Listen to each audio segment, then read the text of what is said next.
Kisah Nabi Yusuf merupakan salah satu kisah yang terkenal dalam Al-Quran. Ini dia ringkasan kisahnya. Kisah Nabi Yusuf dimulai dengan iri hati saudara-saudaranya terhadapnya karena Nabi Yusuf itu lebih disayangi oleh ayah mereka, Nabi Yakub. Mereka merencanakan untuk membunuh Yusuf, tetapi akhirnya memutuskan untuk membuangnya ke dalam sumur. Beberapa pedagang yang lewat menemukan Nabi Yusuf di dalam sumur dan mengambilnya dengan maksud akan menjualnya sebagai budak. Nabi Yusuf akhirnya dibeli oleh seorang pejabat Mesir bernama Aziz, dan ia tumbuh menjadi pemuda yang tampan dan bijaksana. Istri Aziz tertarik padanya dan membuat fitnah terhadap Nabi Yusuf. Karena itu Nabi Yusuf dipenjara meskipun ia tidak bersalah. Dalam penjara, Nabi Yusuf menunjukkan kemampuan mimpi dan menafsirkan mimpi dengan akurat. Salah satu narapidana yang bermimpi meminta Nabi Yusuf untuk menafsirkan mimpinya.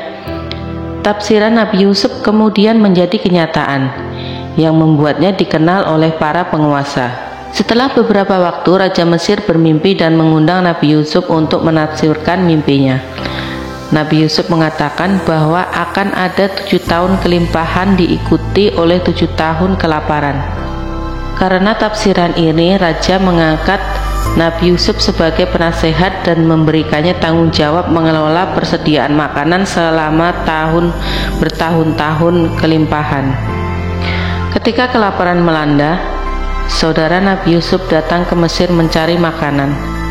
Mereka tidak mengenali Nabi Yusuf yang telah berubah menjadi pejabat tinggi. Nabi Yusuf menguji mereka dengan meletakkan gelas di dalam tas salah satu saudaranya dan menuduhnya mencuri. Akhirnya Nabi Yusuf mengungkapkan identitasnya kepada mereka. Ayah mereka, Nabi Yakub, bersama dengan keluarga mereka pindah ke Mesir untuk bersatu kembali dengan Nabi Yusuf. Semua saudara Nabi Yusuf meminta maaf atas perlakuan mereka dahulu.